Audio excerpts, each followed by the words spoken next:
Amazing. I love that. I love that for everyone. Okay, let's go.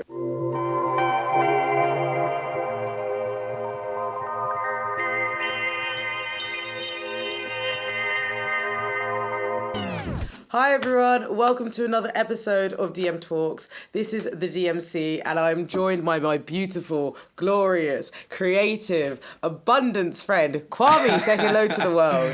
Hello, hello. Hello, how is life? Life is good. Life is long in lockdown, in tier 2, which isn't as bad as tier 3, so, small blessings. Tell me about it. Exactly. But yeah, I feel like we're at the beginning of the end. I'm a little bit optimistic. We're at the beginning of the end.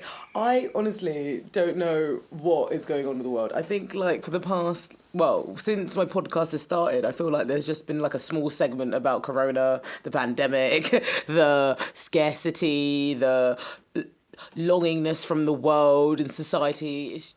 It's like the goalpost keeps on moving. That's what I'm trying to say.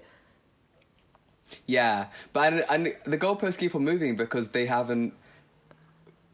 keep acting too late, It's like they're advised to do one thing and then they say they're not going to do it and then they do it 3 weeks later, which means it's double as bad as if they'd just done it in the first place. Do you know what I mean? Especially and it's I think it's all about because they're constantly trying to balance objectives when I think the only objective should be keeping the most vulnerable in society safe. And if that was the main thing all the time, then arguably this whole thing would have been resolved much quicker.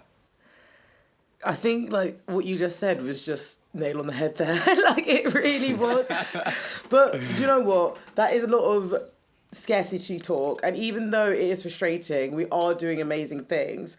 I think for this DMC, I talked to you about a few points today, and in the sort of hope of deep, meaningful conversations, I wanted to ask you, how have you been helping with your well-being? How have I been helping my well-being? Yeah.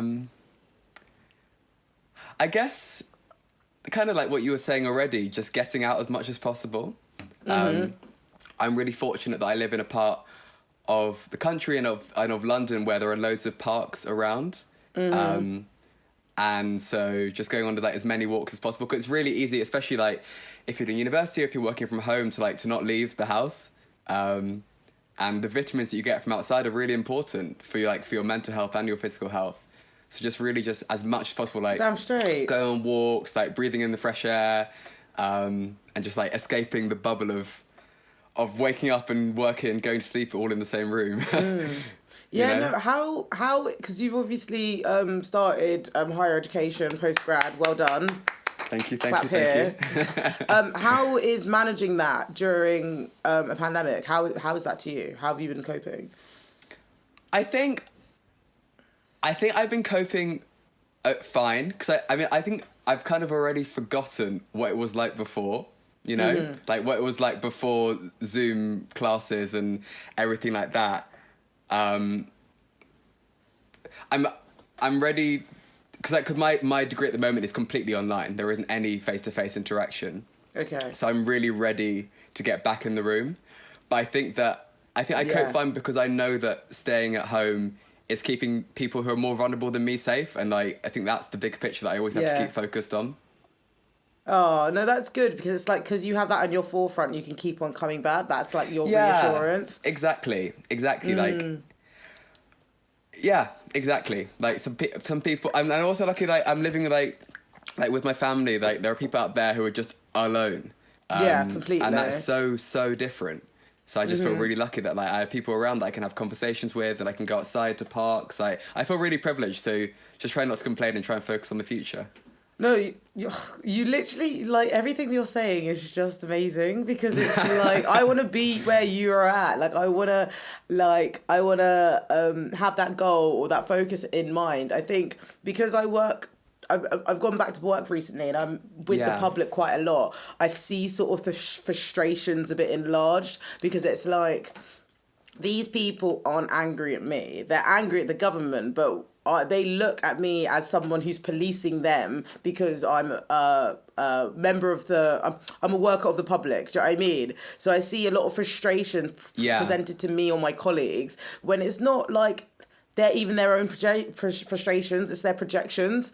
And it's made me really sort of learn about sort of gratitude, understanding that people are annoyed, so they're going to show it in different ways. It also is to do with a bit of metrics as well, because it's like, if you've got these people that are frustrated and angry and they don't have an outlet or a source to sort of share it, dilute it, sort of look after it, accept it, whatever, it's going to be projected in elsewhere. And I think that's another reason why, like,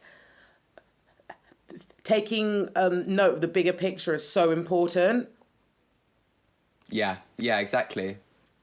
Oh, this is a really, really cute DMC. It's really confirming. It is. I mean, it's the only way you can really, like, survive. Because I think when you're in a situation where so many things are constantly changing or constantly unknown, you just have to just really focus on what you do know, you know? And know what your values are. Like, you know that you believe in keeping other people safe. You know that you believe in telling other people the truth. Like, these are just simple things that you just do in your daily life, and everything kind of falls into place around it, I think. Oh, that was so lovely, Kwame. That was so nice. Honestly, that is such a lovely message. And I think, you know what? You've actually sparked some light in me. I mean, there's light. Light is infinite. Light is never ending. But you've actually prompted me to do a little affirmation card. So basically, I've been awesome. I got a new Oracle deck. Wait, 2 seconds. What? Did someone just knock on the door? I'm guessing we'll edit this bit out. Yeah, we'll edit this bit out. But what you were speaking. You were speaking.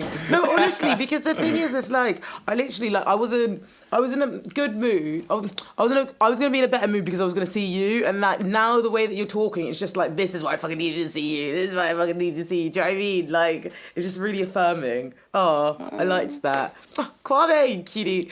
You just prompted me to do a oracle reading, and basically I got this new affirmation deck by Kelechi Okafor. You know how I'm her biggest fan.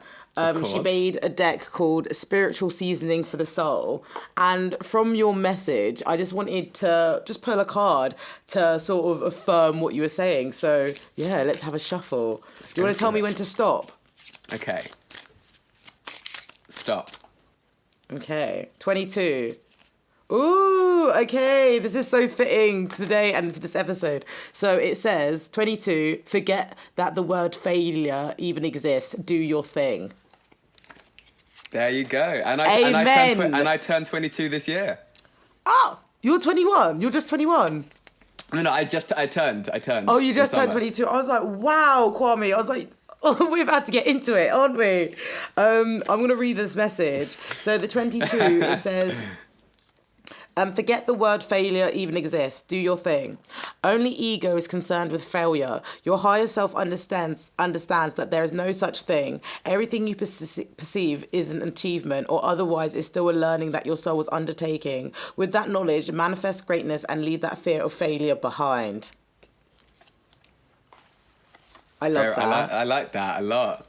Thank you, Kelechi. Thank you, Kwame. Oh my goodness, this is amazing. I think this is a great moment to take it to the episode, shall we? Let's go for it. Let's do it. Okay, we'll have a little break here.